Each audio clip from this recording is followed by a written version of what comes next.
Bonjour et bienvenue à toutes et tous en ce mardi midi. Merci beaucoup d'être parmi nous. Donc aujourd'hui, nous avons le plaisir, dans le cadre de Novembre Pearl, de clore ce programme avec mon réseau cancer du poumon avec Giacomo Di Falco. Bonjour Monsieur Di Falco. Donc vous êtes psycho-oncologue au CHU de Lille et vous allez nous expliquer pendant 1 heure les soins oncologiques de support, ce que peut apporter la psychologie, les soins oncologiques et la psychologie dans la prise en charge et dans le parcours de soins, à la fois pour les patients et pour les aidants. Merci beaucoup d'être avec nous aujourd'hui. Et Laure, est-ce que tu veux dire un mot ? Avec grand plaisir. Alors tout d'abord, merci Giacomo d'être avec nous aujourd'hui pour parler de ces sujets et puis bienvenue à toutes et tous.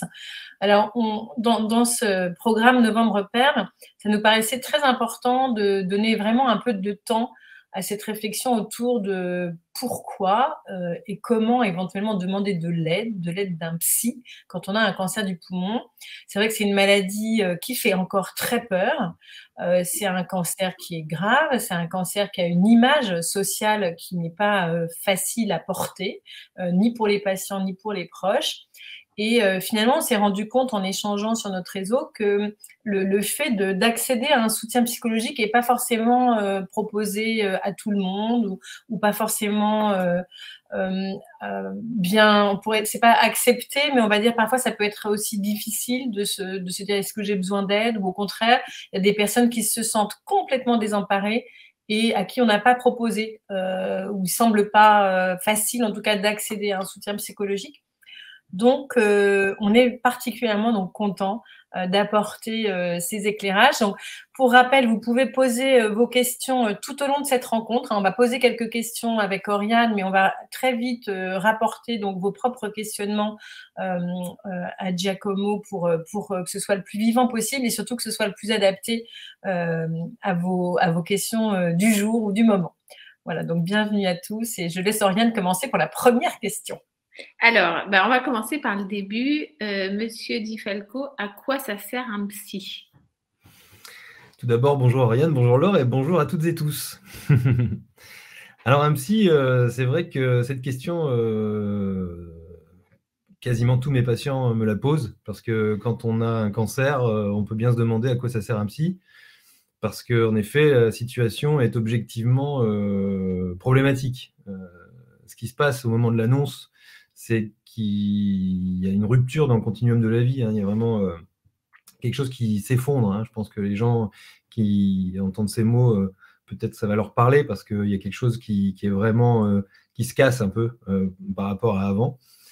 Et ce que j'ai l'habitude de répondre aux patients qui me posent cette question, c'est qu'un psy, en fait, ça ne va pas vraiment changer la situation, mais ça va surtout aider à changer ce qu'on pense de la situation. Et ça, c'est, comme vous le savez, j'aime beaucoup les philosophes. C'est Épictète qui disait « Ce ne sont pas les événements qui nous perturbent, mais c'est ce qu'on en pense ». Et il y a une vraie clé là-dedans, c'est-à-dire qu'en fait, la façon dont on regarde les choses qui nous arrivent, les événements, va énormément influer sur notre façon de les vivre. Et c'est en ça que moi, je peux accompagner ceux qui le désirent, faire ce chemin-là, parce que ça peut être aussi un chemin qui fait grandir, un chemin qui fait changer, parce que c'est même après une annonce de cancer, c'est toujours la vie. Et il y a encore énormément de choses à faire.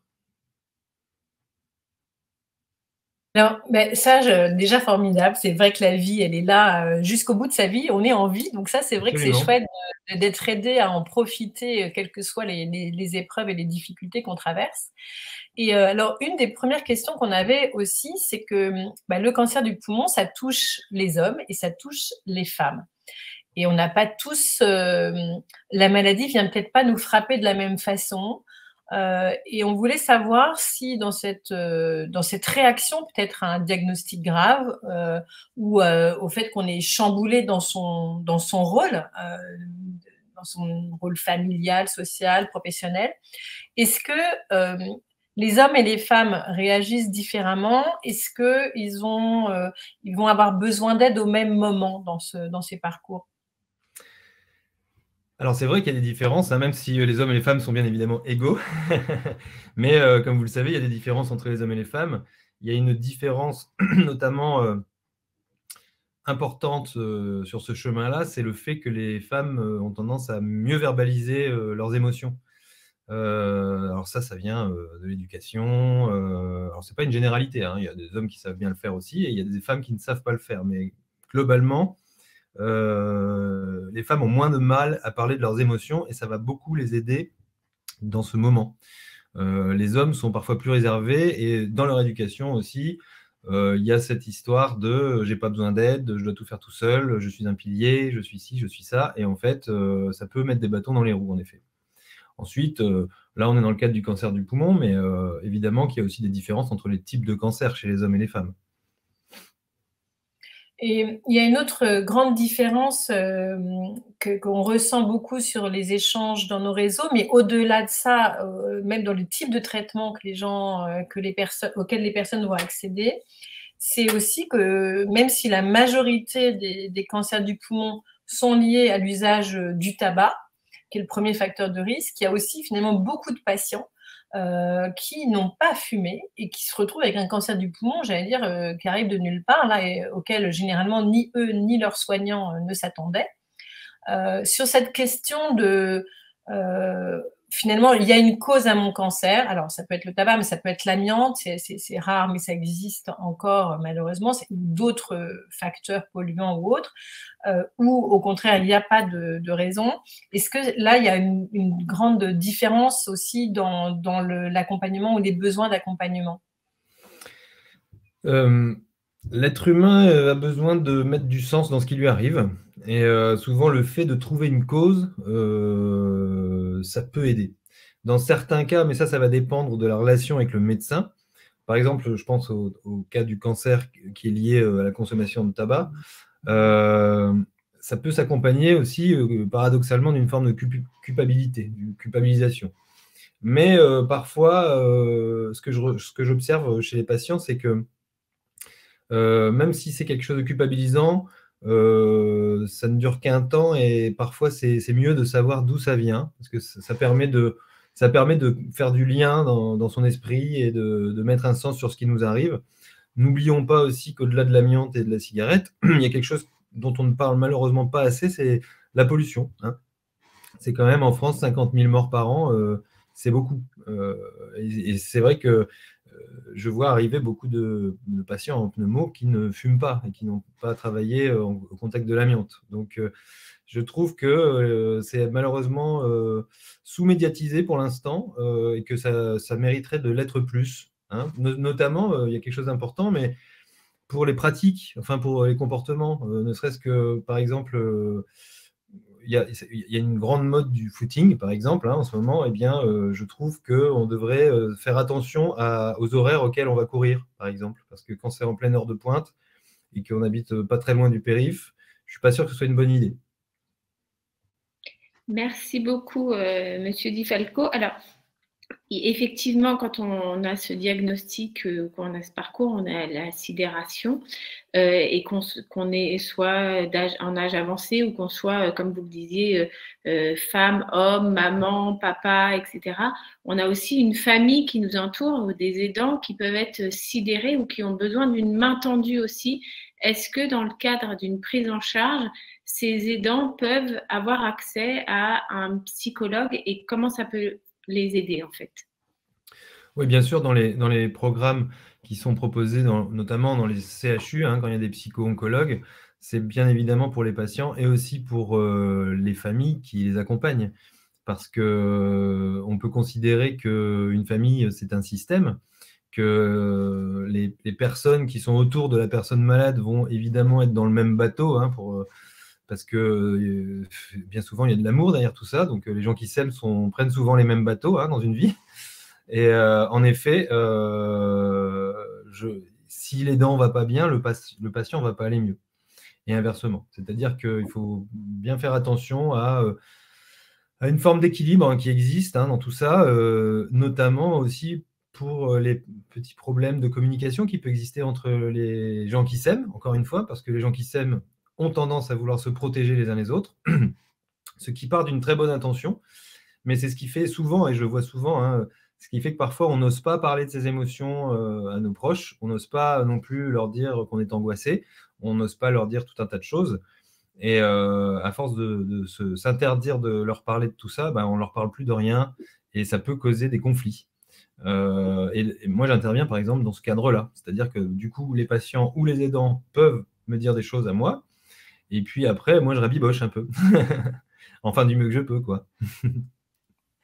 Alors, à propos de rabiboche et de ces liens avec nos proches aidants, si on se remet, parce qu'il y a des temps aussi dans la maladie cancer du poumon, notamment le temps de l'annonce. Et il y a pas mal de personnes qui nous ont dit que finalement, une des annonces les plus difficiles à faire, ça a été d'annoncer leur maladie à leurs parents. Parce que c'est pas dans l'ordre des choses, et puis c'est une maladie qui peut vraiment chambouler la vie de tout le monde. Comment accompagner cette préoccupation? Comment est-ce qu'on peut est-ce qu'on peut rester finalement secret sur une maladie telle que celle-ci, ou comment s'y prendre? Comment être aidé sur ce plan? Ça dépend de quel cercle relationnel on parle. Par exemple, il y a un cercle qui est, par exemple, le cercle des collègues de travail. Alors, parfois, il y a des gens qui ne souhaitent pas que leurs collègues soient au courant, ce qui peut se comprendre, même si le secret, généralement, ça rend les choses un peu plus difficiles. Parce que parfois, si on est fatigué ou si on a des douleurs, on ne peut pas vraiment dire pourquoi, en fait. Dans un cercle plus rapproché, il y a le cercle des amis, et puis encore plus rapproché, il y a le cercle de la famille. Les amis, certaines personnes ne souhaitent pas non plus le dire, mais ça va encore une fois complexifier l'équation. Et concernant la famille, évidemment que ce n'est pas facile d'annoncer quelque chose comme ça à des gens qu'on aime et qui nous aiment, parce qu'on a tendance, encore une fois, à culpabiliser. Hein, dans notre civilisation occidentale, c'est un sport de combat, la culpabilité. Hein, donc, ça nous arrive très vite, et ça peut se comprendre, parce qu'en fait, on peut se dire qu'on va leur faire du mal. Il n'y a pas une bonne façon de leur annoncer, puisqu'en effet, c'est pas une bonne nouvelle, hein, de prime abord. Mais ce qu'il faut bien comprendre, c'est que à chaque fois qu'on cache quelque chose à ceux qu'on aime, c'est comme si on construisait un mur entre eux et nous. Et à force de construire des murs comme ça, on finit par se perdre. Et même si c'est difficile, il faut pouvoir le faire, que ce soit à ses parents ou même à ses enfants. C'est pas facile, parce qu'il y a parfois des enfants jeunes, et évidemment que les parents ne souhaitent pas impacter leurs enfants avec ces informations-là. Mais d'une certaine manière, pour les enfants, ce qui compte, c'est de les laisser poser des questions plutôt que placer un discours tout fait déjà. C'est répondre à leurs questions au fur et à mesure en fonction de ce qu'ils sont capables d'entendre. Ensuite, eh bien, dire la vérité à son enfant, c'est aussi lui dire je t'aime, quoi. C'est lui dire je te fais confiance, je t'aime, et tu es capable d'entendre ça, et on est ensemble. Quand on dresse un secret entre nous et nos proches, eh bien, on crée une séparation en réalité. Très bien, merci beaucoup. Alors, j'aime beaucoup votre introduction quand vous avez dit c'est une façon, en fait, moi je vais apporter une façon de regarder autrement les événements. Et quand on a préparé cette webconférence, vous nous avez parlé de la façon dont vous travaillez avec les patients sur l'optimisme, le pessimisme, et cette façon justement de donner un autre prisme. Est-ce que vous pouvez nous en parler un petit peu? Oui, tout à fait. Il y a une phrase que j'aime beaucoup. Vous savez que je travaille beaucoup avec des citations, parce que je considère que une petite phrase vaut mieux qu'un long discours, et qu'il y a de bons leviers, des toutes petites phrases qui permettent de tout comprendre en quelques mots. Il y a une phrase que j'aime beaucoup aussi, qui est celle de Hubert Reeves, qui est astrophysicien. Et alors c'est marrant, parce que lui, il n'est pas du tout psychologue, il est astrophysicien, mais quand même, il résume en une seule phrase tout ce que c'est la psychologie. Alors il dit « Le monde prend la forme de ton regard ». Alors ça, c'est assez brillant comme façon de voir les choses, parce que, en effet, la petite histoire qu'on se raconte sur notre vie, sur ce qui nous arrive, c'est ça qui va parfois nous faire payer plusieurs fois le prix des choses. Évidemment, quand on nous annonce un cancer, c'est une épreuve objective qui s'annonce, mais on peut aussi payer 2 fois le prix de cette annonce-là en fonction de ce qu'on se dit. Il y a quand même il y a quand même des choses qu'on peut se dire. Vous savez, la différence entre les pessimistes et les optimistes, en fait, moi, je suis convaincu que les pessimistes sont des optimistes qui s'ignorent, finalement, parce qu'il y a vraiment une histoire de narratif intérieur, de qu'est-ce qu'on se raconte, en fait, qui nous fait nous dire que demain, ça va être terrible et il va se passer des choses horribles, alors qu'en fin de compte, personne ne sait ce qui va se passer demain, ni même dans 5 minutes. Et ce levier-là est important parce qu'en fait, l'optimiste et le pessimiste se trompent de la même façon, puisqu'on ne peut pas savoir ce qui va se passer tout à l'heure, demain, après-demain. Mais quand on fait le compte, on se rend compte que finalement, les pessimistes souffrent tout le temps. Et les optimistes souffrent qu'à la fin. Et encore pas tout le temps, parce que parfois, ils avaient raison d'y croire. Et on parle bien de qualité de vie, là, vous voyez. Donc, quand on rentre quand on met les pieds sur un chemin comme le chemin du soin oncologique, je crois que c'est ce genre de petites phrases clés qu'il faut avoir dans sa musette pour pouvoir continuer d'avancer. Parfois poser un genou par terre, parce qu'évidemment, c'est normal de craquer, c'est normal de reprendre des forces en s'autorisant à craquer. On n'est pas dépressif quand on pleure, hein. C'est tout à fait naturel. Mais il faut savoir où aller chercher les ressources un petit peu. Et je trouve que ce genre de déclaration est très aidante. Elle m'aide moi, en tout cas, déjà. Alors, du coup, en fait, une question très, très pratique aussi. Finalement, on se rend compte que, avec un diagnostic difficile, des traitements qui peuvent être lourds, c'est pas toujours évident de voir le côté positif de ce qui peut nous arriver. Et quels sont finalement, donc, de pouvoir échanger avec un psychologue peut nous aider à prendre ce recul et à travailler. Mais on a aussi tout ce côté un peu boîte à outils pour aller mieux. À mettre en place. Alors, certains vont se dire, moi, je me mets à méditer, d'autres à marcher, d'autres à faire du yoga. Est-ce que tu travailles aussi avec des outils de psy, mais aussi des outils avec d'autres personnes ou d'autres solutions comme ça qui peuvent aider? J'entends des oiseaux qui chantent derrière vous. C'est très agréable. C'est sympa. Ça me rappelle cette phrase, excusez-moi, c'est juste une parenthèse, mais ça me rappelle cette phrase qui dit « C'est au cœur de l'hiver que j'ai découvert en moi l'existence d'un invincible été ». Effectivement, entendre des oiseaux chanter comme ça, en ce moment, ça fait plaisir. Alors oui, il y a évidemment la question des soins de support. Enfin, il y a tout ce qui pourra nous aider sur ce parcours-là, c'est-à-dire c'est important d'avoir plus d'une corde à son arc si possible. C'est-à-dire que les médecins vont nous proposer un traitement qu'on décide ou pas de suivre, mais en tout cas, généralement, quand on décide de le suivre, on sait que c'est parti pour quelques temps, des chimios, des choses comme ça, enfin des choses qui ne sont pas faciles à traverser, ça c'est clair. C'est aussi ce qui fait l'épreuve. Il y a parfois, et même souvent, des effets secondaires, c'est pas tout le temps. Ça, on ne peut pas le savoir avant d'avoir commencé. Mais ce qui est sûr, c'est qu'il y a des techniques et des méthodes qui peuvent permettre d'atténuer ces effets secondaires, ce qui va nous faire gagner beaucoup en qualité de vie. Et c'est bien de ça dont on parle.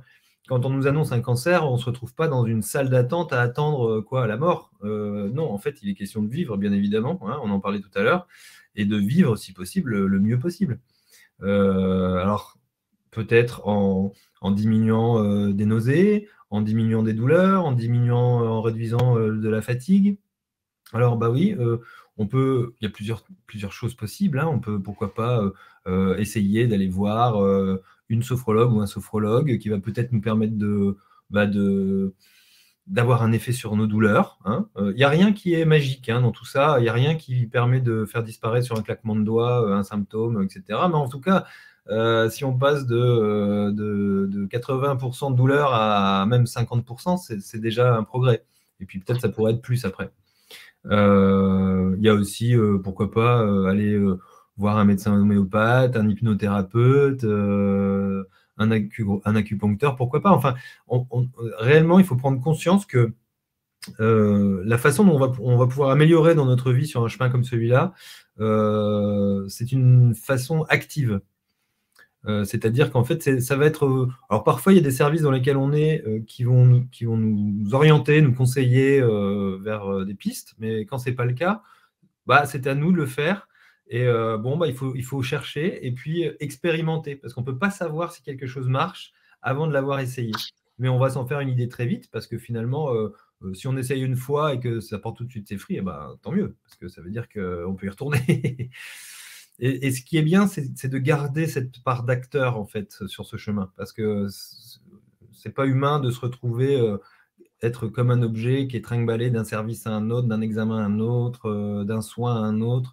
Très vite, on peut très mal le vivre et il y a des choses à faire pour soi dans ce parcours de soins, quoi. Merci beaucoup. Oui, j'aime beaucoup cette image de reprendre le cours des choses et de devenir acteur. Plutôt, c'est vrai que quand on est malade, on subit beaucoup, enfin, Oui. subir entre guillemets, les soins, les traitements, et les perfusions qu'on nous fait, etc. Donc, c'est une belle image. Et justement, vous nous disiez, en fait, souvent, on se fait une idée des choses. Et de toute façon, on va se tromper, qu'on soit optimiste ou pessimiste. Le pessimiste va souffrir plus longtemps. Du coup, dans le parcours de soins, est-ce qu'il y a un moment particulier où vous conseilleriez d'aller voir un psy? Est-ce que c'est au moment de l'annonce? Est-ce que c'est avant une opération pour justement pouvoir se projeter sur comment va se passer l'opération, les suites, début de traitement, des examens, voilà. Il n'y a pas de moment optimal, mais je crois que c'est le moment où peut-être si on ne l'a jamais fait avant, c'est le moment où il va falloir s'écouter un peu. C'est-à-dire que effectivement, hein, il y a quelques personnes qui vont en avoir besoin juste après l'annonce parce que c'est un choc, mais pas forcément. Parfois, c'est au bout de 6 mois de traitement parce que, bah oui, parfois c'est dur.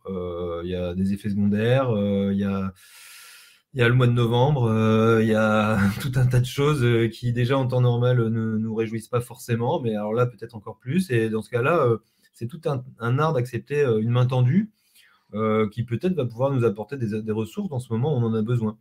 Donc il n'y a pas vraiment de moment clé ou de moment optimal, mais c'est surtout, il va vraiment falloir être à l'écoute de ce qu'on ressent et peut-être aussi de ce que nous disent les autres. Parce que parfois, il y a des patients qui viennent me voir en me disant « Ah bah c'est ma femme ou c'est mes enfants qui aimeraient bien que je voie un psy. » Et c'est parce qu'eux, ils nous voient de l'extérieur. Parfois, bien évidemment, et c'est toute la question de la psy aussi, il y a des choses qu'on ne peut pas faire pour nous parce qu'on est victime de notre propre subjectivité. Il y a plein de choses dont on ne se rend pas compte, mais ceux qui sont autour de nous s'en rendent compte. Alors même si parfois on sait faire fi quand il faut de l'avis des autres, parfois c'est bien aussi de les écouter. Parce que c'est un bon miroir aussi, les autres. C'est vrai. Alors moi, j'avais aussi une question sur... dans le cancer du poumon, on a beaucoup de personnes qui vivent avec cette maladie de façon, entre guillemets, un peu chronique, donc avec des traitements pendant des années. Et il y a vraiment... Alors déjà, l'idée même de s'installer, de vivre avec une maladie, c'est pas évident. Mais il y a des moments, notamment ceux des examens de contrôle, qui peuvent, en fonction des personnes, être quand même extrêmement tétanisants, en fait. Est-ce que là aussi, on peut trouver dans une réflexion avec un psychologue du soutien, de l'aide, des solutions pour mieux vivre ce côté un peu, c'est une bonne nouvelle de vivre plus longtemps avec ces maladies chronicisées, mais c'est pas évident. Donc, est-ce que vous avez travaillé sur ces sujets pour accompagner ces moments, souvent très angoissants, de préoccupations qui peuvent tétaniser les gens avant leurs examens? Bah, j'entends bien dans ce que vous dites, Laure, qu'il y a la question des angoisses, hein, en effet, derrière. Les angoisses qui sont quand même très, très présentes dans ce parcours. Très souvent, elles l'étaient aussi avant, mais elles le sont cette fois d'une autre manière. En effet, le boulot avec un psy, à ce moment-là, ça va être de travailler sur les angoisses et travailler surtout sur ce que ça représente, les angoisses. En fait, encore une fois, on parle d'une projection dans un avenir qui n'est pas encore là. Mais quand on a ces scénarios catastrophes en tête, on a l'impression de les vivre. Et c'est pour ça que même parfois, hein, par le truchement de la psychophysiologie, on va dire, on a même des symptômes qui sont liés à nos angoisses. On peut ressentir des maux de tête, une boule dans la gorge, une pression, etc. Et ça, c'est des symptômes qu'on ressent vraiment physiquement. Mais ce qui est fou, c'est que tout ça, ça part de pensée. Moi, ce que j'aime bien travailler avec les gens, notamment dans le domaine des angoisses, c'est une petite chose simple. C'est, je leur dis, mais vous savez, rien ne se passe jamais comme prévu. Alors, ça peut faire flipper hein, au premier abord comme phrase, mais en fait, on est bien obligé de se rendre à l'évidence. Ils n'avaient pas prévu d'avoir un cancer. Et c'est arrivé. Alors, quand ils prévoient de mourir dans d'atroces souffrances et d'être victime de déchéance, de la déchéance de la maladie, de la même façon, rien ne se passe jamais comme prévu. Donc, c'est un bon levier parce que ça leur permet de bien comprendre que tout ça, ça reste du virtuel. Ça n'est pas encore arrivé, mais par contre, on en paye le prix maintenant. Et ça, en plus de ça, ça nous prend beaucoup de ressources parce que le cerveau, c'est un peu comme un estomac qui a mangé une grosse raclette l'hiver et qui doit digérer et qui nous oblige à aller faire une sieste. Quand on pense en permanence à des choses anxiogènes, là, par le truchement de neurohormones, hein, notamment le cortisol, etc., ça nous fatigue beaucoup en fait. Et parfois, la fatigue qu'on ressent pendant le traitement, il y a une bonne part de cette fatigue qui est liée aux angoisses et peut-être moins que ce qu'on croit au traitement ou à la maladie. Merci. Alors, pour faire la suite justement de cette période de traitement, de chronicisation, on a une question d'Isabelle qui nous dit, mais une fois que le traitement est terminé, qu'on est en rémission ou qu'on est guéri, comment on se retrouve un peu, alors qu'on était un peu coucouné, entouré, on se retrouve seul face à gérer ça. Comment gérer cette sensation de le traitement est terminé et je suis un peu seule maintenant et je retourne à mes activités. C'est presque comme une sensation de vide, peut-être. C'est vrai qu'on a mis tellement d'énergie à lutter contre la maladie et c'était devenu tellement présent dans notre vie qu'à un moment donné, on se retrouve bouleversé dans presque nos habitudes parce que c'était des nouvelles habitudes qu'on avait prises et aussi paradoxal que ça puisse paraître, même si c'est une bonne nouvelle d'être en rémission, d'un seul coup, on demande, c'est presque vertigineux toute cette vie qui nous reste à vivre. et c'est vrai que c'est vraiment, là, pour le coup, ça peut être un moment où on peut voir quelqu'un, voir un psy, pourquoi pas. Parce qu'il n'est pas rare que des patients qui sont sortis du traitement, qui sont dans cette phase de rémission, soient rattrapés par des trucs qu'ils avaient un peu laissés de côté pendant toute cette période. Et là, c'est bien de pouvoir verbaliser autour de ça. Parce que pendant cette période de soins, on ne s'autorise pas trop à aller gratter des choses anciennes, etc. Parfois qu'on avait un petit peu mis sous le tapis, vous savez. Et bien là, dans ces moments-là, comme le cancer ne prend plus toute la place, et bien ces choses-là reviennent. Et dans ces moments-là, c'est parfois utile de consulter quelqu'un. C'est vrai. Alors, une autre question aussi pour toutes les personnes qui sont soignées avec ces nouveaux médicaments, souvent assez formidables quand même. On a beaucoup de personnes qui ont des cancers du poumon avancés. Et sincèrement, quand on se met tous autour d'une table, aucun de nous ne peut savoir qui est le malade et qui n'est pas malade. C'est-à-dire que ça ne se voit, entre guillemets, pas. Les personnes ne sont pas affectées, par exemple, par une perte de cheveux, en tout cas pas visible. Et du coup, ça peut être assez particulier à vivre de se dire, j'ai quand même un cancer du poumon avec des métastases là et là et là. Et pour autant, je suis épargnée, on va dire parfois, du regard qui peut être très dur aussi, qu'on peut poser sur quelqu'un qui a des stigmates importants de traitement. Je pense aux personnes qui ont des cancers ORL qui peuvent être avec des chirurgies qui jouent beaucoup sur leur visage, des choses comme ça, ou bien entendu toutes les personnes qui perdent leurs cheveux, leurs moustaches, leurs cils, leurs sous-cils, ça se voit beaucoup. Pour autant, ça crée aussi parfois des difficultés dans la façon d'être compris dans sa réalité de malade. Comment est-ce que vous l'évaluez? Est-ce que c'est important? Est-ce que c'est quelque chose qu'on peut exprimer autrement que par ce côté physique? Alors, c'est vrai que paradoxalement, parfois ça peut être mal vécu parce qu'il peut y avoir quelque chose du syndrome de l'imposteur un peu, vous voyez, quelque chose qui nous fait nous dire que tiens, on est en arrêt, par exemple. Hein, je sais que l'arrêt de travail, toujours dans notre culture occidentale, hein, c'est pas le cas dans le monde entier, mais l'arrêt de travail peut être extrêmement mal vécu par une personne, et d'autant plus si ça se voit pas qu'elle est malade. Donc, ça peut être un facteur de culpabilité, ça c'est clair. Mais il y a quelque chose qu'il ne faut pas oublier, et ça, moi j'aime beaucoup travailler avec des patients experts, parce que je trouve qu'ils portent très bien leur nom. Et j'estime que, en fait, cette appellation nous montre que en fait, les patients sont l'expert de leur maladie. Et en fait, chaque personne est l'experte de sa maladie, et les médecins ne peuvent pas aller à l'encontre de ça, parce que les médecins sont des experts de la maladie en général, mais les patients sont des experts de leur maladie. Et à ce titre, ils sont vraiment les seuls à savoir ce qu'ils ressentent précisément au sujet de leur maladie, de leur parcours, de ce chemin qu'ils sont en train de traverser. Et en fait, il y a tellement de choses à dire parfois que, effectivement, quand ça ne se voit pas, on a l'impression que c'est presque pas justifié, ou vous voyez, c'est un peu décontenançant, quoi. Merci. Alors, on a une question. Vous nous avez dit qu'il faut faire un peu feu de tout bois, essayer plein de choses. Et on a Ludovic qui nous demande pourquoi il n'y a pas systématiquement une brochure sur les soins oncologiques de support. Donc ça, on ne va pas répondre à la place des établissements. Ce qu'on peut lui dire, c'est de se reposer sur les associations, que ce soit l'AFSOS, l'association francophone des soins oncologiques de support, Mon réseau cancer du poumon. Il y a plein d'informations sur les soins oncologiques de support. Mais alors, vous, monsieur Di Falco, est-ce que vous pouvez nous dire ce que ça regroupe, tous ces soins oncologiques de support? Eh bien, ce dont on parlait tout à l'heure, c'est-à-dire tout ce qui va pouvoir nous aider à avancer sur ce chemin avec une meilleure qualité de vie possible.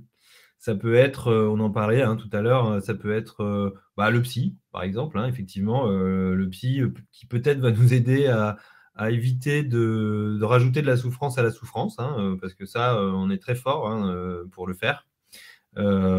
Si on peut se dédouaner d'une partie de souffrance et ne garder que celle qui est objective, c'est déjà pas mal. Ensuite, il peut y avoir aussi des problèmes de sommeil, parce qu'on parlait des angoisses tout à l'heure, mais parfois on tombe dans une forme de cercle vicieux. Donc, à force d'angoisser, eh bien, on a du mal à s'endormir. À force de ne pas dormir, eh bien, notre cerveau est en surchauffe. Et à force du fait que notre cerveau soit en surchauffe, eh bien, on a moins de discernement pour lutter contre les angoisses de la journée. Donc là aussi, c'est une occasion de voir un psy qui peut-être va pouvoir nous aider à mieux dormir. Un hypnothérapeute saura faire ça aussi, par exemple. Il pourra aussi vous aider peut-être à atténuer les douleurs. Ce qui est bien avec ce genre de soins, alors notamment, moi j'ai été formé aux thérapies systémiques brèves et à l'hypnose. Ce qui est intéressant avec ce type de psy, c'est que on sait très vite si ça marche pas. Et comme ça, on perd pas trop de temps parce que bon, il y a plein de types de psy. Il y a aussi une psychanalyse freudienne, par exemple, pourquoi pas. Bon, ça peut être intéressant comme démarche, mais dans ce moment où on a besoin de solutions très pragmatiques et puis de récupérer le courant de notre vie, je pense que s'embarquer dans une psychanalyse, c'est pas forcément la meilleure idée. En revanche, il y a des techniques de psy comme les thérapies systémiques brèves, l'hypnose. Normalement, au bout d'une séance, on sait si c'est efficace ou pas. C'est-à-dire qu'on sait si on a quelque chose à y faire ou pas. Donc déjà, on évite de gaspiller trop de sous parce que ça n'est toujours pas remboursé par la sécurité sociale. Mais trop de sous et trop de temps surtout. Et puis on peut essayer d'autres choses qui marchent, parce que si ça marche pas, c'est pas grave. Il y a d'autres choses qui marchent. Il faut essayer. Comme je vous disais, on peut avoir un bon médecin homéopathe ou acupuncteur qui va nous aider à réduire la fatigue, réduire les angoisses. Ça peut être un ostéopathe aussi. J'ai déjà rencontré des ostéopathes qui travaillent très bien, des kinés aussi qui travaillaient très très bien et qui étaient fins psychologues. En fait, comme je le disais tout à l'heure, les soins de support, derrière cette appellation, en fait, on regroupe tout ce qui va nous aider dans le parcours, sur le parcours. C'est vraiment, alors par essai et erreur. Il faut essayer ça, et puis on voit si ça marche, et assez vite. Alors c'est aussi, on en avait déjà discuté, c'est aussi une zone dans laquelle il faut quand même rester prudent, parce qu'il peut y avoir aussi pas mal de gourous, pas mal de sectes dans cette zone. Parce que comme c'est un moment où on souffre et on est un peu plus fragile, eh bien, il y a des gens qui vont peut-être essayer de profiter de cette fragilité. Mais une fois qu'on sait ça, il faut savoir s'écouter et puis se dire, tiens, ça me fait du bien. Et puis, j'ai pas l'impression de me faire manipuler. Bien que, quand on va chez l'ostéopathe, on se fait manipuler quand même. Mais c'est pour la bonne cause. Alors, pour rebondir sur ces questions sur les soins oncologiques du support, je voudrais faire un peu un partage, un regard avec un témoignage qu'Alexandre, un des patients de mon réseau cancer du poumon, avait fait il y a quelques semaines, qui était assez éclairant sur notamment le levier de 2 soins de support qui sont proposés quand même très largement dans de nombreux centres, qui sont l'activité physique adaptée et la diététique.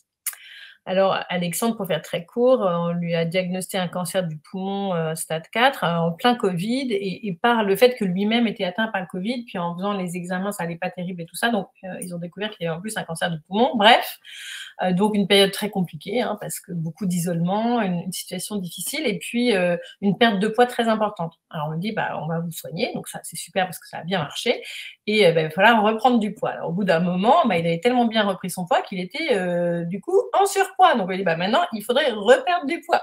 Bon, comment faire? Donc là on lui prescrit. Et je dois dire que d'après ses dires, il découvre l'activité physique adaptée. Donc, être accompagné par des spécialistes pour vous dire combien de temps, quoi faire, tout ça en étant encadré, parce qu'il peut y avoir des douleurs de l'essoufflement, etc. Vérifier que le cœur va bien, etc. Et donc après, il a pu se retrouver un poids adapté.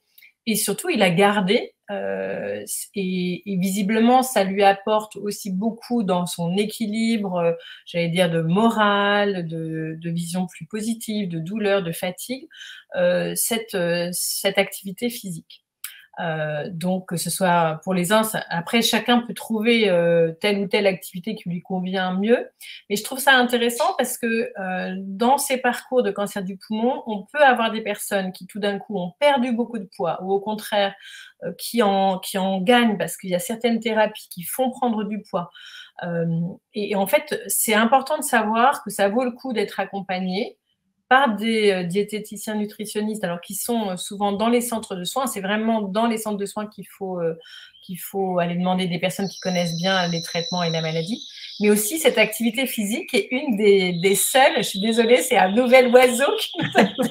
Il est d'accord. Bon. Donc, on va dire que ça mettra de la gaieté. Bah oui, c'est superbe. Voilà, chante très fort. Bon. Voilà, donc c'était pour faire un clin d'œil à ce parcours-là, mais surtout pour dire que ça faisait vraiment beaucoup de bien et que notamment sur mon réseau cancer du poumon, on a beaucoup de patients. Là aussi, clin d'œil à Pascal notamment qui a lancé plein de rendez-vous pour marcher, pour se bouger ensemble, pour se motiver tout simplement à marcher tous les jours.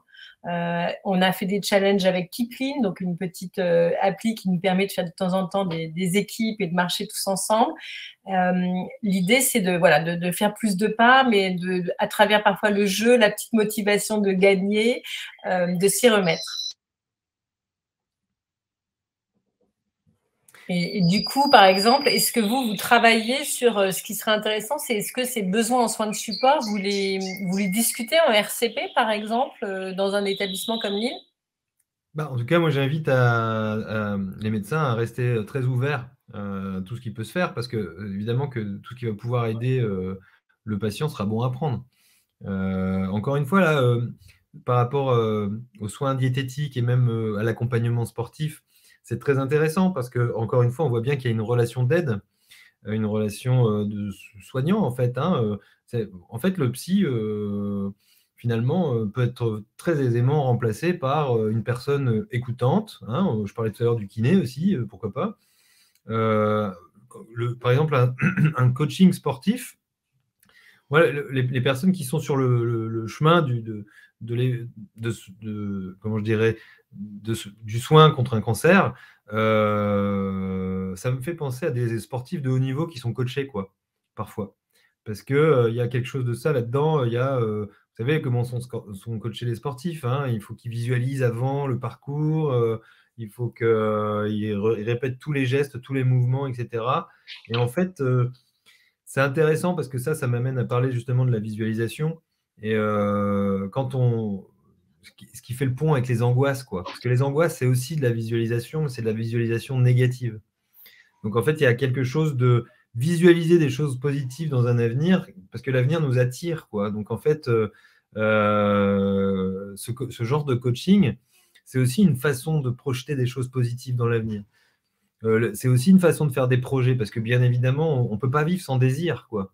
On ne peut pas vivre sans projet, on ne peut pas vivre dans une salle d'attente d'une façon indéfinie. Donc, les médecins avec qui je travaille sont assez au fait de tout ça, parce que je les embête assez avec tout ça tous les jours. J'ai quand même pas mal travaillé, parce qu'au départ, on avait tendance à considérer que seul, enfin il y a longtemps, hein, parce que ça a quand même changé de mentalité depuis, mais de tout faire primer sur le traitement en lui-même. Mais maintenant, on se rend compte qu'évidemment, ce qui se passe dans la tête de quelqu'un pendant cette phase est éminemment important. C'est au moins la moitié, quoi, de ce qui se passe. C'est au moins la moitié du traitement. Parce qu'évidemment, ce qu'une personne va croire au sujet de son traitement et ce qu'elle va se représenter de son traitement va être super important. On commence à avoir des études scientifiques très récentes qui commencent à le démontrer. Et ça laisse envisager de belles choses pour l'avenir, parce qu'on a le sentiment que dans moins de 5-6 ans, on va réussir à multiplier les effets d'un traitement largement à partir de ce qu'on en pense. Et donc, c'est vraiment la médecine du futur, quoi. Alors, merci beaucoup pour cette visualisation dans le futur et cette projection dans le futur. Alors, on aimerait bien que vous soyez partout. Simplement, vous n'êtes que au CHU de Lille en pneumo et en onco. Et nous, on a des auditeurs et des gens qui vont écouter aussi le replay qui sont partout sur la France. Alors, où aller trouver toutes ces aides dont vous avez parlé? Est-ce qu'il y a des centres spécialisés, des ressources, des associations que vous pouvez nous recommander? Des diplômes, par exemple, vous avez dit pourquoi pas essayer des thérapies brèves. Est-ce qu'il y a, et vous avez aussi parlé de certaines dérives, donc est-ce qu'il faut qu'on soit très attentif quand on prend rendez-vous avec un hypnothérapeute sur certains diplômes, etc. Alors, c'est vrai que c'est bien de rester vigilant, parce qu'en effet, parfois, chez les psys, il y a aussi des fous. Mais en fait, c'est simple, il suffit de, encore une fois, bien s'écouter, même si on est en position de fragilité. Je pense qu'il faut écouter ce qu'on ressent au sujet d'une personne. Généralement, quand on a quelqu'un au téléphone, ça paraît ne pas être suffisant pour se faire une représentation, mais je pense que tous autant qu'on est, on arrive à peu près à le faire. Alors, c'est vrai qu'il y a des thérapies qui sont quand même, je dirais pas plus efficaces, parce que c'est pas forcément vrai, mais qui sont plus cohérentes avec cet épisode de vie que peut être un cancer. Je parlais des thérapies systémiques brèves, qu'on appelle aussi tout simplement les thérapies brèves, et comme leur nom l'indique, elles sont brèves. Et ça, quand même, ça se démocratise de plus en plus. Nous, on a été formés, quand je dis nous, c'est les psys de l'hôpital de Lille, on a été formés vraiment depuis des années à tour de bras à ce type de thérapie, mais j'observe qu'il y a quand même de plus en plus de psys qui s'installent et qui pratiquent ce genre de thérapie systémique brève. Et il y a quelque chose qui en découle directement, c'est l'hypnose. Aussi, l'hypnose qui est intéressant, c'est que là, pour le coup, pour réussir à modifier ce qu'on pense des événements qui nous arrivent, c'est quand même un très très bon outil pour nous aider aussi à apprendre avec notre façon de penser à réduire des douleurs, par exemple, en auto-hypnose, apprendre à s'apaiser pour trouver le sommeil, etc. Donc tout ça, c'est des choses quand même qui sont assez efficaces dans ce cadre-là. Lutter contre les angoisses, bien évidemment. Et en fait, les associations, généralement, quand on est suivi dans un service, il y a normalement, dans le service, il y a les soignants qui ont des listes des associations du coin. Si ce n'est pas fait, vous pouvez leur demander, parce qu'en fait, du coup, ils le feront et ça servira aux autres. Mais normalement, il y a toujours quelque chose comme ça qui est disponible. Et sinon, c'est vrai qu'on peut rechercher grâce à Internet. Maintenant, on a Internet. Donc, en fait, alors, il faut se méfier d'Internet en même temps, parce que c'est aussi un endroit qui est très anxiogène. Quand on pose des questions sur notre maladie à Internet, en fait, il nous renvoie le pire. C'est pas réellement qu'il nous renvoie le pire, c'est que surtout, nous, on va remarquer que le pire. Mais par contre, pour ce qui est des associations, c'est possible d'en trouver aussi sur Google, etc. Après, alors je me permets, on a un annuaire assez riche sur mon réseau cancer du poumon et d'ailleurs sur nos autres réseaux aussi. qui permet de repérer finalement d'autres associations de patients proches, mais aussi des soins oncologiques du support, des professionnels. Donc, alors, il n'est probablement pas exhaustif, mais par contre, on est assez attentif à l'enrichir suite à différents congrès, par exemple, ou pour tout ce qui est kiné. Il y a des kinés qui peuvent avoir des spécialités développées notamment autour de certains cancers, des choses comme ça. Donc, voilà, on est assez… il y a tout ce qui est sevrage tabagique, il y a toutes ces approches qui sont importantes aussi. Hein, c'est souvent essentiel d'être bien accompagné par des gens qui connaissent le sujet. Et même, par exemple, sur tout ce qui est psy, c'est souvent plus intéressant de voir un psycho-oncologue que quelqu'un qui n'y connaît pas du tout l'oncologie. Oui, en fait. Donc, c'est aussi une piste, c'est de demander à son centre, même puisque souvent vous tissez des liens aussi de proximité avec tel ou tel centre et vous avez envie de des contacts. Donc, je crois que c'est important d'en parler aussi pour être bien orienté. Alors, on a une question qui est arrivée un petit peu de plusieurs personnes, qui est une question difficile et qui concerne beaucoup de personnes atteintes d'un cancer du poumon. C'est finalement, je sais que ma maladie, entre guillemets, n'est pas guérissable. Et pour autant, comment vivre le mieux possible avec cette réalité qui parfois est annoncée de façon très dure. Alors, il y a certains médecins qui ont fait des progrès pour annoncer voilà, cette situation parce qu'elle est souvent plus chronique maintenant, mais on ne peut pas enlever le fait que voilà, c'est quand même une nouvelle préoccupante de savoir qu'on a une maladie qui, en tant que telle, n'est pas guérissable. Comment accueillir ça? Comment accompagner cette réalité? On entend le mot chronique aussi derrière, donc ça veut dire qu'elle va nous accompagner un bout de temps, mais finalement, quand on y réfléchit bien, peut-être, j'espère, le plus longtemps possible, parce que ça veut dire qu'on vivra vieux, et surtout si on aime la vie. Et il est vrai que les médecins ont tendance à… Bon, je les comprends, ils ont une façon de voir les choses, ils ont tendance à voir les choses un peu comme des courtiers, vous savez, c'est-à-dire qu'ils vont voir au pire. Mais pas guérissable, ça ne veut pas dire qu'elle va nous enquiquiner tout le temps. Et ça ne veut pas dire qu'on ne pourra plus faire de projets, ça ne veut pas dire qu'on ne pourra pas réaliser nos rêves d'ailleurs. Et parfois, j'ai constaté, alors comme je disais tout à l'heure, j'ai travaillé avec des patients experts, mais pas seulement. Il y a des patients, par exemple, à qui des médecins ont dit il y a très longtemps, vous avez 1 an, 2 ans d'espérance de vie, etc. C'est impossible de le savoir, ça. Et si vous voulez, quand on retrouve ces patients-là 15 ans plus tard, on espère qu'ils ont fait des projets, parce que sinon, ils ont attendu 15 ans pour rien. Et d'ailleurs, la plupart du temps, c'est le cas, notamment avec certains patients experts que je rencontre et qui me disent, et moi, je suis admiratif de voir ça, parce que ça suppose un niveau d'acceptation très important, et c'est bien ça le cœur du chemin. Il y a parfois des gens qui me disent heureusement que j'ai eu cette maladie. Donc c'est assez incroyable parce qu'en fait, on se demande comment quelqu'un peut dire ça, surtout au lendemain d'une annonce. Mais en fait, c'est quelque chose qui peut devenir une réalité parce qu'en fait, ça change tellement de choses dans une vie que ça peut aussi changer des mauvaises choses qu'on faisait avant et qu'on a décidé d'arrêter de faire. Ça peut changer aussi notre façon de voir vraiment les choses sur la vie en général. Ça peut nous enseigner quelque chose d'important et d'important pour nos proches. En fait, c'est vraiment pas la quantité de vie qui compte, c'est la qualité de vie. Et ça, c'est vraiment quelque chose qui compte parce que parfois, entre guillemets, quand on vivait pas bien, c'est-à-dire que il m'est arrivé de rencontrer des gens, par exemple, qui étaient dans un boulot depuis des années et qui n'aimaient pas du tout ce qu'ils faisaient et qui ne voyaient pas de façon d'en sortir et qui même parfois étaient au bord du burn-out, avec tout ce que ça sous-entend. Eh bien, une fois l'annonce passée, tout a changé dans leur vie et toutes ces choses-là ont changé en bien. C'est ça qui est assez appréciable.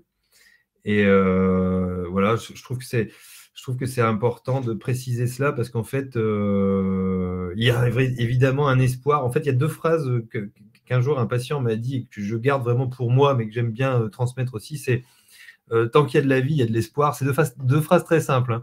Tant qu'il y a de la vie, il y a de l'espoir, et l'espoir fait vivre. Et je trouve que ces deux phrases-là vont très très bien ensemble, et ça fait, vous savez, comme un moteur qui s'auto-alimente lui-même et qui nous permet d'avancer un jour après l'autre, comme on devrait tous le faire, hein, finalement, qu'on soit malade ou pas.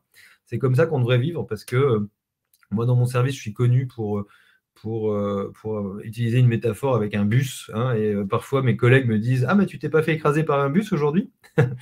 Parce que, en effet, rien ne dit que dans une heure, je ne vais pas me faire écraser par un bus, en effet, et on ne m'a pas annoncé de maladie, mais ce n'est pas pour ça que je ne vais pas mourir. Et moi, ce que j'aime beaucoup avec les gens qui ont cheminé et je les vois depuis longtemps maintenant, donc ils m'apprennent aussi beaucoup de choses. C'est ça qu'il ne faut pas oublier, c'est qu'en fait, ils sont de retour dans le monde des lucides, d'une certaine façon. C'est-à-dire que j'ai le sentiment que quand on n'a pas vécu quelque chose comme ça, on est dans le déni encore de quelque chose qui est une réalité, hein. C'est-à-dire qu'en fait, à un moment, on est là et 5 minutes après, on peut ne plus être là parce qu'en fait, on a tous connu quelqu'un qui est mort subitement, qui est mort dans l'effondrement d'une maison. Par exemple, à Lille, c'est arrivé il y a 15 jours. Ça n'a aucun sens, mais qu'est-ce qui a du sens? C'est compliqué de le savoir. Donc, en effet, je trouve que les personnes qui se sont engagées sur ce parcours deviennent progressivement bien plus lucides que le reste de la population, qui, elle, n'est pas au courant de ça, qui met tout en œuvre pour le dénier. Et en fait, dénier cette réalité-là, eh bien, ça ne sert pas forcément la vie, je trouve. Après, en fait, ce qui m'interpelle dans ce que vous dites là, c'est cette idée de, finalement, pour peut-être bien habiter sa vie et la vivre le mieux possible, malgré les traitements, malgré le fait qu'elle soit potentiellement chronique, non guérissable, entre guillemets, c'est d'être plus attaché à vivre son présent, finalement, ou en tout cas un présent riche qui nous convienne, et avec des projets, parce que c'est vrai que ces projets, ça peut être l'occasion notamment d'un travail, d'une réflexion avec un psychologue ou une façon d'aborder peut-être sa vie avec ses proches un peu autrement, c'est remettre des projets atteignables, c'est pas forcément les trucs pour dans 10 ans, mais pour dans une semaine et puis dans 15 jours. Je repense à, là aussi, hein, je m'accroche à des partages, moi, qui m'ont beaucoup touchée sur mon réseau cancer du poumon, par exemple, d'une jeune maman qui a été diagnostiquée à un moment où elle se sentait vraiment pas bien. Elle était en fauteuil roulant, elle avait plein de douleurs, c'était compliqué. Et puis, elle a eu la chance d'accéder à une nouvelle thérapie ciblée qui fonctionne bien pour elle. Et du coup, petit à petit, elle a pu déjà se relever, puis se réaccompagner les enfants à l'école, et puis finalement reprévoir des vacances en famille et repartir à l'étranger, etc.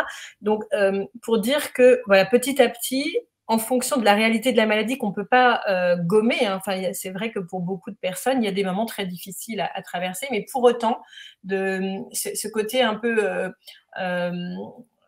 aller pas à pas, mettre des belles choses dans son quotidien. Il y a beaucoup de personnes qui en profitent aussi pour regarder le monde un peu différemment, leur jardin. Tiens, il y a des belles fleurs, le ciel est beau. On a des partages de photos magnifiques de tous ceux qui marchent tôt le matin. Donc, on a des levées du soleil un peu partout dans le monde. Enfin, c'est plus de temps avec ceux qu'on aime aussi. Enfin, je veux dire, avouons qu'on est quand même dans un monde où on court beaucoup. Il semble parfois difficile de s'arrêter. Et ben là, boum, il y a quelque chose qui nous arrive comme ça, qu'on voit comme une tuile, hein, effectivement. Dans un premier temps, ça semble être même une enclume, hein, qui nous tombe sur la tête. Mais parfois, d'une certaine façon, ça réveille. C'est ça qui est assez étrange. Et c'est ce que je constate, en fait, chez quasiment la totalité des patients que je vois. C'est-à-dire qu'en fait, ils envisagent leur vie complètement différemment après et en fait, ils la vivent 3 fois plus intensément. Et je trouve que ça compte parce que Gustave Flaubert, j'aime bien les citations, hein, donc je vous avais prévenu, mais Gustave Flaubert disait le passé nous retient et le futur nous inquiète, voilà pourquoi le présent nous échappe. Et on est bien dans cette considération-là, hein, c'est pas de la New Age avec le pouvoir du moment présent, bien que certains en parlent très bien, effectivement. Mais en effet, il n'y a que le présent qui est réel. Parce que ce qui s'est passé hier, ça n'existe plus, et ce qui se passera demain, ça n'existe pas encore. Et par contre, là, maintenant, eh bien là, mon corps est là maintenant, et mes lèvres se meuvent pour faire des mots, et je suis en train de parler. C'est la réalité, c'est ce qui est en train de se passer maintenant, c'est la seule chose qui est réelle. Et parfois, et ça aussi, c'est l'hypnose, c'est à ça qu'elle sert aussi, hein, quand on travaille là-dessus, c'est à essayer de réapprivoiser son imagination qui travaille parfois contre nous, hein, pour fabriquer des angoisses, et aussi réorienter les voyages de son propre esprit qui se font de façon totalement anarchique et qui s'attardent parfois dans des contrées anxiogènes, alors que finalement, là, maintenant, tout va bien. Et il y a beaucoup de moments où on peut se dire tout va bien et où on paye le prix. À Montaigne, il disait aussi qui craint de souffrir souffre de ce qu'il craint. Et c'est ça, hein, le truc avec les optimistes et les pessimistes. Et finalement, le voyage commence au bout de son jardin. Ah oui, voilà, vous c'est ça. m'avez dit. Christian Bobin. Voilà. Christian Bobin, c'est ça, ouais, magnifique. La poésie a beaucoup à voir dans tout ça, hein. Oui, et alors, moi, je voudrais qu'on s'attarde 30 secondes sur le chat parce que on a plein de gens qui ont fait déjà un travail énorme et c'est super de pouvoir le partager aussi. Alors, de le partager avec vous, mais d'avoir les retours. Alors, déjà, on a Tata qui nous dit que l'espoir fait vivre et en plus, elle a une photo qui nous transporte et nous fait rêver. Alors, je ne sais pas où c'est, parce que c'est tout petit, mais c'est super. Et Geneviève, alors qui justement dit de façon très concrète ce que vous vous expliquiez, qui est que quand elle a eu son cancer, c'était un moment où elle avait effectivement envie de tout lâcher et que finalement elle cohabite très bien avec ce cancer et qu'elle a réalisé qu'il y avait encore beaucoup de choses et de bonnes choses à faire qui lui donnent envie de rester. Donc ça, c'est vraiment des choses importantes à partager. Merci beaucoup de les partager avec nous. Et alors, du coup, si on devait synthétiser, alors c'est compliqué parce que chaque cas, on s'était lancé l'ambition avec Laure de faire les spécificités hommes et femmes parce qu'on se disait, en fait, dans le cancer du poumon, il y a des hommes et il y a des femmes et les hommes parlent avec plus de difficultés de ce qui leur arrive. On se rend compte que finalement, c'est pas si manichéen que ça, c'est pas si simple que ça. Mais si sur la psychologie, les spécificités, vous pouviez résumer un petit peu, nous faire un petit take-home message pour qu'on cet après-midi, ça sédimente et qu'on y réfléchisse un peu, ça serait quoi? Sur la différence entre les hommes et les femmes dans le parcours? Oui, ou à retenir sur les apports de tout ce qui est soins psychologiques dans l'accompagnement du cancer. J'ai le sentiment que ce qu'il y a de plus important vraiment à retenir, c'est que n'oublions pas que nous avons un esprit et que nous pouvons nous en servir. Que cet esprit, il est là pour nous aider dans les moments où on en a besoin. Que parfois il est tellement là qu'on ne le voit plus. Un peu comme un compagnon avec qui on serait depuis très très longtemps. Et en fait, il est avec nous depuis notre naissance, mais parfois on ne le voit plus, on ne l'entend plus, et pourtant il nous parle tout le temps, et parfois il nous parle assez durement, il nous dit des choses qui nous aident pas forcément, mais en fait on peut discuter avec lui, dialoguer avec lui, hein. Vous savez, c'est cette petite voix qu'on a dans la tête. Il y a beaucoup à faire pour pouvoir apprivoiser cette idée, pouvoir trouver cette ressource incroyable qui est en nous, hein. En fait, il y a des gens... Enfin, l'être humain est un mystère, le cerveau est un mystère toujours, hein. En médecine, n'oublions pas que la médecine n'est pas une science exacte, que parfois, quand on nous dit des choses, eh bien, c'est pas dit que ça va se faire comme ça, hein, dans un sens comme dans l'autre d'ailleurs. Mais quand quelqu'un nous dit « Ah oui, mais là, c'est terrible ce que vous avez, oulala », et qui fait une tête très anxiogène, parce que vous savez, les médecins sont des bonnes personnes, ils sont très concernés par les cas de leurs patients, et parfois, ils ont du mal à cacher leur angoisse eux-mêmes, donc ils ont tendance parfois à projeter leur propre angoisse sur nous. Bon, mais en réalité, souvenons-nous, parce que ça va toujours nous aider, ça va nous permettre d'accéder à nos ressources, souvenons-nous qu'en fait, on ne sait pas ce qui va se passer. Et que c'est toujours une bonne nouvelle parce que en fait, quand on est au fin fond de l'angoisse et qu'on se dit que tout va mal aller et que c'est une catastrophe qui nous arrive dessus directement, et bien, on ne sait toujours pas ce qui va se passer. Et savoir se dire « je ne sais pas », c'est mieux que de se dire « c'est plié », franchement. Et moi, je trouve que c'est vraiment une réflexion importante, savoir se dire « je ne sais pas », et mettre autour de soi des choses pour se sentir mieux. mieux respirer, mieux bouger, mieux manger, faire des choses qui font du bien. Je citais, là, on a sur notre réseau différentes personnes qui font, entre guillemets, des propositions d'animation comme Coco Boost, qui fait sa première rencontre Coco Boost jeudi, une personne qui organise régulièrement des yogas du rire. Il y a tout plein, tous ces partages en fait sont aussi souvent source d'inspiration plutôt positive en fait. C'est pas pour dire qu'il faut tout rendre joli pour rendre joli, mais c'est que en fait ça fait véritablement du bien et ça aide à faire face aussi un peu différemment. Et ce que je trouve aussi intéressant, c'est de se dire que le fait de mieux respirer, le fait de réfléchir plus positivement, ça impacte, comme tu le soulignais, tout ce qui est neuromédiateur, en fait, toutes les hormones du stress. Et en fait, ça a un véritable impact physique. Donc, ça peut faire en sorte qu'on se sente mieux.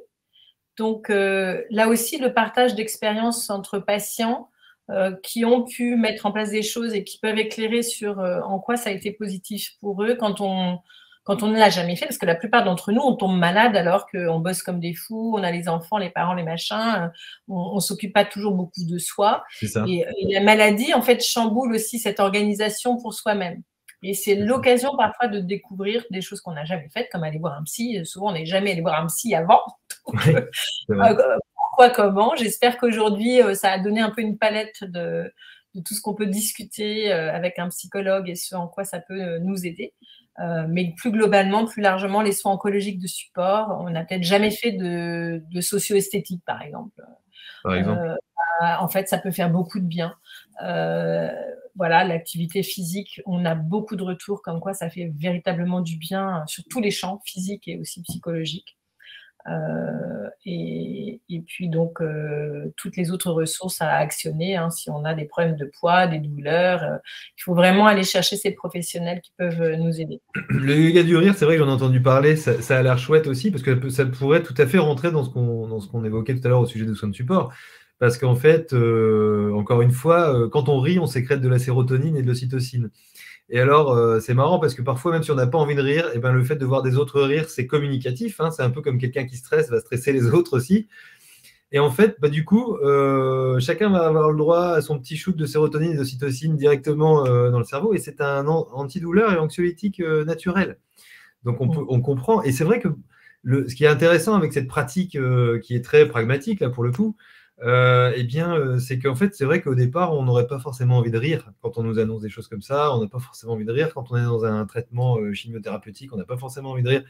Mais au fond, au début, c'est pas facile, mais c'est un peu comme un sportif qui s'entraîne un tout petit peu tous les jours quand c'est possible. Et au bout d'un moment, on se rend compte que ça nous vient comme un réflexe.